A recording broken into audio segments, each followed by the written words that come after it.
Dari Al-Ahzab 28-33 ini jadi jelas bahwa Ahlul Bait itu pertama adalah orang rumah Nabi.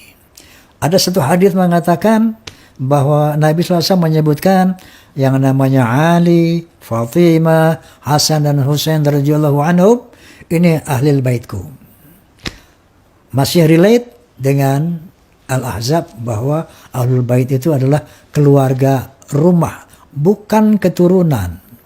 Bukan keturunan. Ada yang harus diluruskan juga, yaitu surat Asy-Syura ayat 23 yang berbunyi Qul la as'alukum alaihi ajran ilal mawaddata fil qurba, yang artinya katakannya Muhammad, aku tidak meminta imbalan atas dakwah yang aku lakukan, melainkan cinta dan kasih sayang dalam kekerabatan. Bahwa illal mawaddata fil qurba artinya adalah kecuali cinta dan kasih sayang dalam kekeluargaan, dalam kekerabatan, bukan cinta kepada keluargaku, bukan cinta kepada keluargaku. Mari kita lihat bagaimana komentar para ahli tafsir surah ke-42 Asy-Syura di ayat ke-23.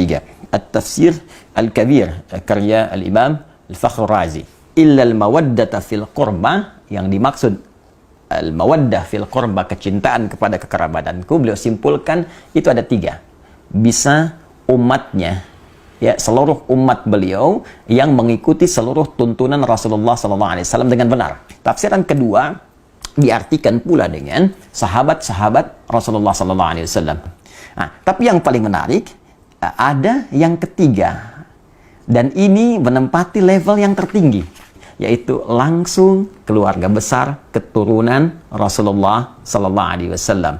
Baik, ya, semua tersambung dari Al-Hasan ataupun Al-Husain ridwanullahu alaihima, yang keduanya tentunya tersambung kepada Sayyidah Fatimah Az-Zahra, ya, putri Rasulullah SAW, istri dari sahabat mulia Ali bin Abi Thalib karamahullahu wajhah. Pemilik tafsir Al-Kasyaf Az-Zamakhsyari menyampaikan satu riwayat, annahu lamma nazalat hadhil ayah, tatkala turunnya ayat ini, illal mawaddata fil qurba, kemudian kila, dikatakan kepada Rasulullah SAW, ya Rasulullah, wa ya Rasulullah, man qarabatuka haula'il ladzina wajabat alaina mawaddatuhum. Ditanyakan kepada Rasulullah ketika ayat ini turun, ya Rasulullah, siapakah yang dimaksud kerabatmu itu yang wajib bagi kami ini menyayangi mereka, mencintai mereka? Maka apa jawab Nabi? Faqala Ali wa Fatimah wabnahuma, fathabata anna haula'il arba'ah aqarib an-nabi sallallahu alaihi wasallam, adalah Ali, Fatimah,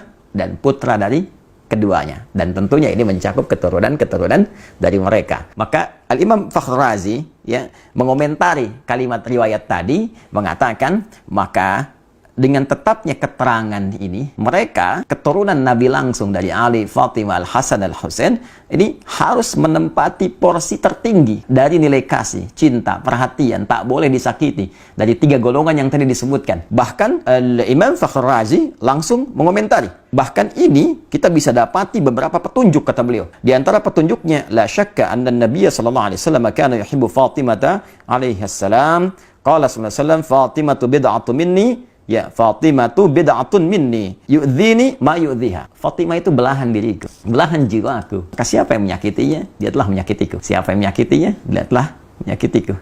Dan bukankah keturunan dari Fatimah Az-Zahra belahan dari jiwa beliau juga? Bukankah Al-Hasan putra beliau, Al-Husain putra beliau, tentu itu belahan jiwanya.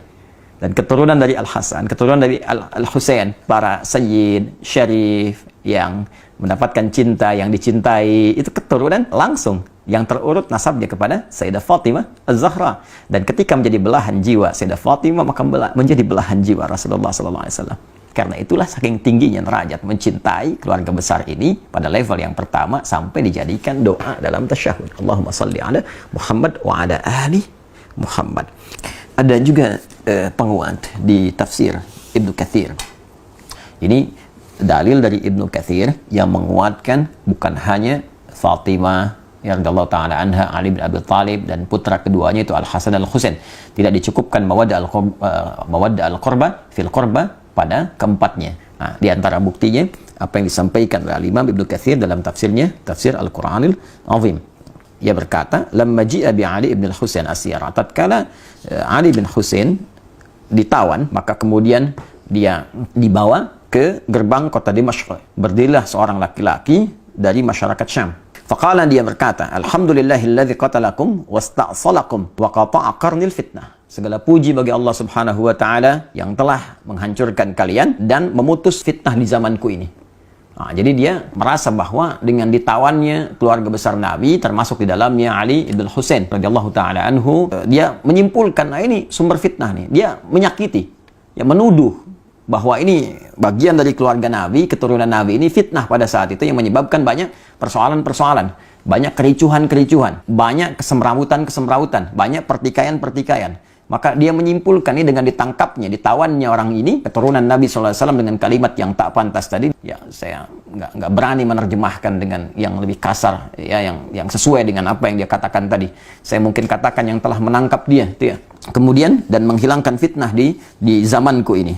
Faqala lahu Ali bin Husain. Maka Ali bin Husain berkata, "Kamu ini baca Quran nggak?" Laki-laki itu berkata, menjawab, "Na'am, ya." "Aqra'ta al Hamim?" Apa engkau pernah membaca tentang surat di dalamnya ada keluarga besar Hamim? Qala qara'tul Quran. Dia menjawab, "Aku membaca Al-Quran, walam aqra' al Hamim." Tapi aku nggak pernah baca al Hamim. Ada keluarga di situ yang diutamakan. Siapa keluarga itu? Maka dijawab oleh Ali bin Husain, "Qala ma qara'ta." Apakah engkau enggak baca? Di ayat 23 tadi, "Qul la as'alukum 'alaihi ajran illa al-mawaddata fil qurba." Katakan Muhammad SAW, aku tidak meminta kepada kalian satu upah pun, satu materi pun, kecuali rasa cinta, rasa hormat kepada keluarga keturunan Rasulullah SAW. Qala, maka orang itu berkata, apakah kalian itu termasuk golongan mereka, keluarga Nabi SAW? Qala, na'am. Maka Ali bin Husain berkata, ya, kami termasuk golongan itu. Maka setelah mengetahui itu, dia terdiam dan tidak banyak berkomentar lagi dan mengoreksi dirinya sehingga dia menyadari kesalahan-kesalahan yang dimaksudkan. Maka dijawablah kemudian oleh Amr bin Shu'aib, yang dimaksud di ayat ini spesifik, maksudnya adalah kerabat Nabi Sallallahu Alaihi Wasallam. Jadi bila kita punya keluarga saja kita jaga, kita sayangi, maka demikian Rasulullah menjaga, menyayangi keluarga besarnya, termasuk keturunan-keturunannya. Karena itulah di dalam bahasa Arab, orang yang dicintai disebut dengan mahbubun. Orang yang mencintai disebut dengan muhibbun. Kalau kita ingin satukan keduanya, mencintai dan dicintai, maka kalimatnya berubah menjadi habibun. Habib, orang yang dicintai, ya, orang yang sekaligus mencintai. Maka seringkali keturunan-keturunan Rasulullah itu disebut dengan habib, untuk memberikan kesan bahwa keturunan-keturunan Nabi mesti menjaga nilai mawaddah yang diturunkan langsung oleh Rasulullah dengan banyak melahirkan cinta kasih pada sesama, baik dalam bentuk amar ma'ruf ataupun nahi mungkar. Dan saat yang bersamaan ada isyarat kepada kita untuk mencintai mereka, tidak menyakiti mereka, karena menyakiti mereka juga menyakiti langsung kepada Rasulullah SAW. Dengan ini saya bermohon kepada Allah, semoga Allah senantiasa memuliakan kita semua, memuliakan sahabat-sahabat Nabi, dan terkhusus memuliakan, mencintai dan menjaga seluruh keluarga besar Rasulullah SAW sampai dengan keturunannya di masa kini ataupun di masa yang akan datang. Saya pun memohon maaf jika dalam setiap tutur perilaku ada tindakan-tindakan yang boleh jadi menyakiti keluarga besar Rasulullah SAW, dan semoga maaf Anda, kasih sayang Anda menjadikan peluang yang terbuka bagi saya untuk berjumpa dengan Rasulullah SAW dalam keadaan yang gembira bersama Anda semua dalam naungan ridha Allah Subhanahu wa Ta'ala.